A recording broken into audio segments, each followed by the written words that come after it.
What's up, everyone? Today I want to talk a little bit about if I think the MT-09 is a good beginner's bike.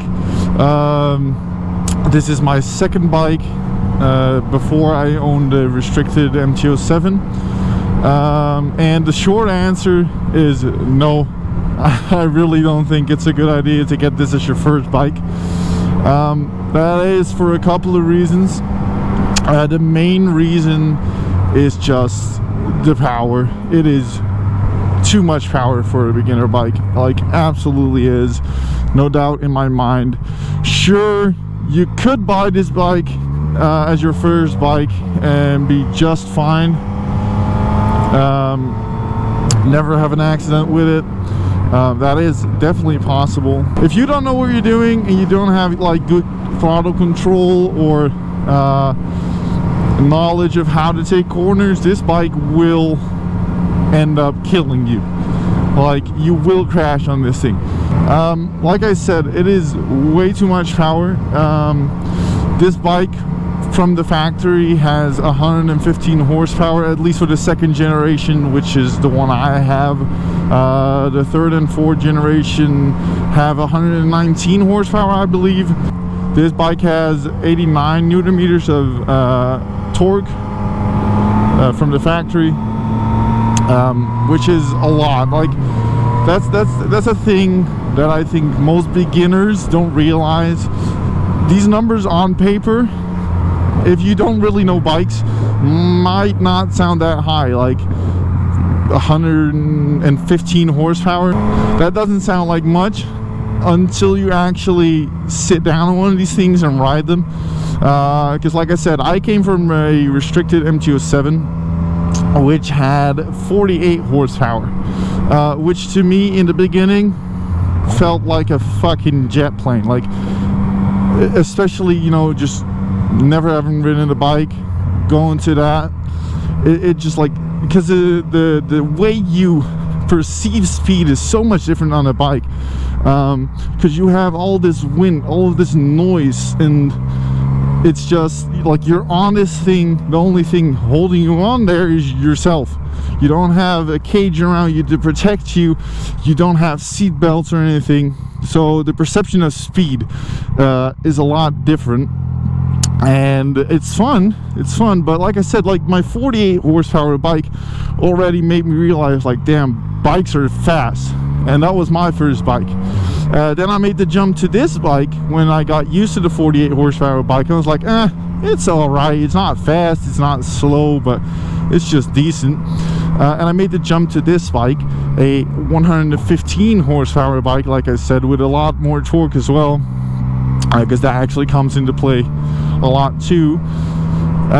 Like, the jump was just huge. Like, the first thing I said to my brother after doing the test ride was like, holy fuck. Like, I knew it was powerful because I did my research. I watched videos of people talking about the bike, but I never could have imagined the amount of power that's between my legs right now. Because like I said, on paper numbers are fantastic, right?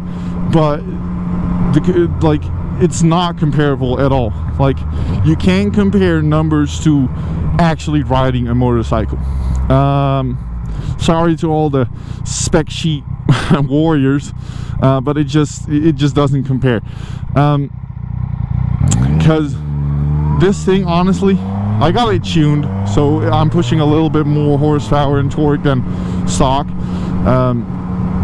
But even when not tuned, if you open up this throttle too much in first gear, second gear, if you're a little bit lighter, maybe even third gear, it will come up on you. Like, this bike will definitely wheelie on you when you don't want it to. Yeah, sure, you have traction control mode 2, which prevents that, but if you ride in traction control mode 1, it's over for you. Like, I don't know what else to say. It will own you if you don't respect it and know how to control it. And that being said, also, this bike just wants you to ride like a hooligan. I've heard people say it like, oh yeah, it's a hooligan bike and it will make you want to ride like fast and do wheelies. I was like, probably not, but it really does. Just knowing that with a twist of the throttle, I'll be here, there, and gone in like 5 seconds.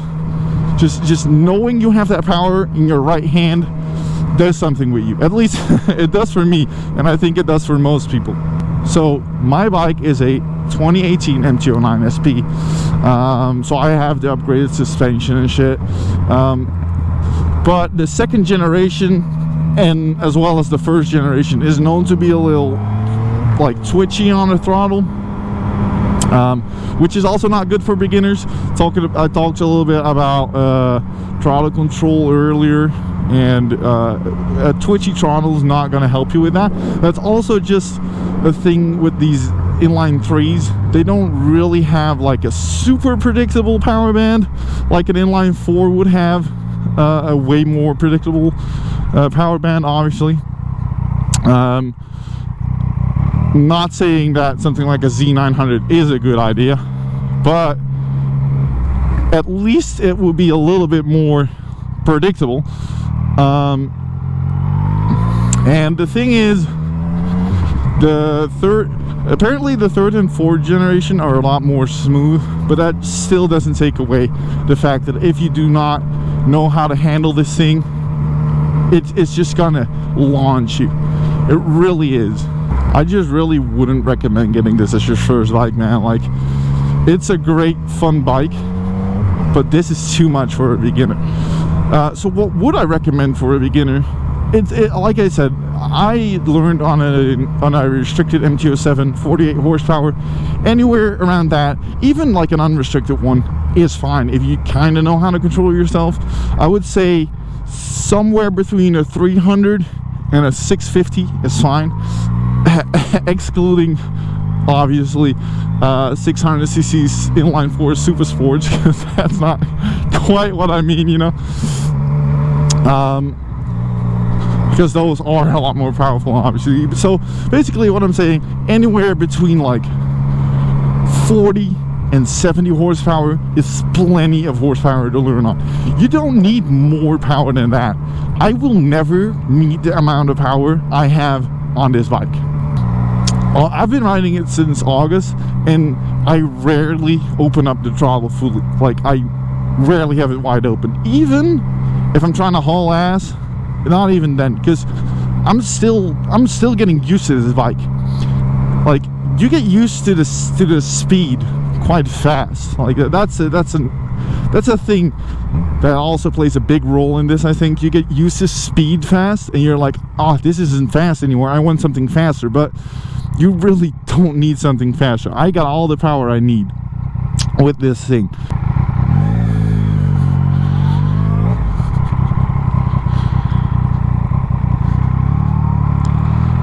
There is not a single situation that I can imagine right now that I would need more power than I have on this bike right here.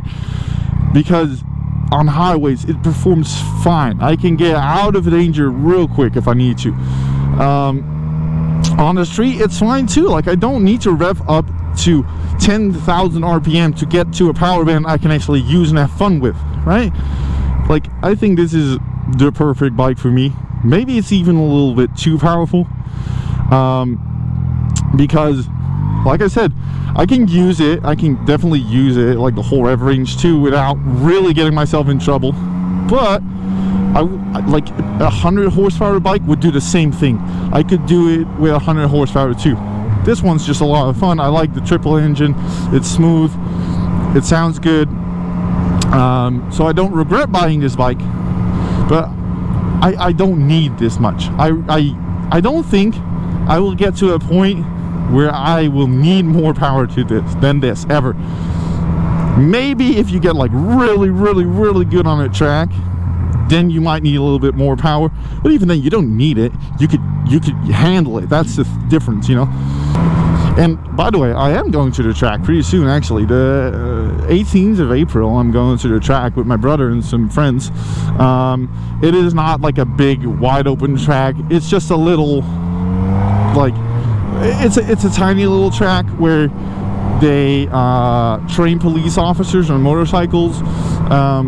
and they're just gonna like give me a course on how to ride track for if you do go on the big track, which I plan to do at some point eventually. So yeah, I'm definitely looking forward to that, because I think it will be a lot of fun.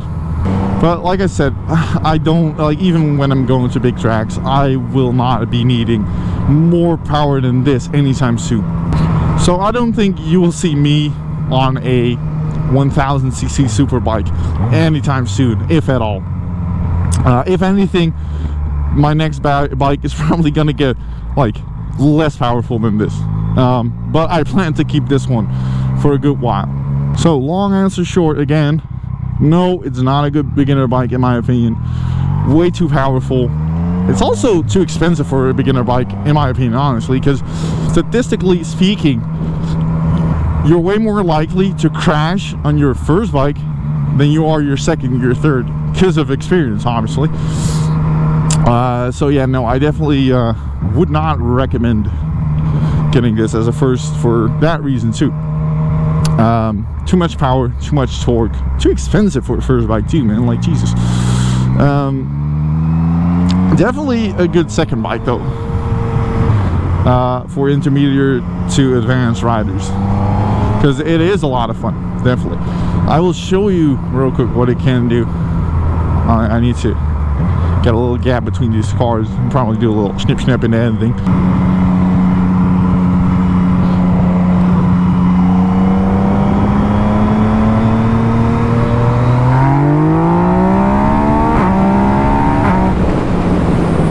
Like I said, you don't need that as a beginner, because if you're gonna do that as a beginner, you might not react as well when there's a corner coming up that you didn't know about. But damn, is it a lot of fun, especially after the tune. Holy shit, I'll make a video about the tune as well. I'm planning to make more videos in general, since, you know, the season has started again. Today is the 20th of March, first day of spring. It is good weather. Tomorrow is going to be even better, and that will actually be the last of like good days for a little bit. So yeah, but I'll try to make more videos because I've been lacking with it, and you know, this equipment was too expensive to not make videos. So I will see you guys later. Thank you for watching, and don't buy an MT-09. It's your first bike.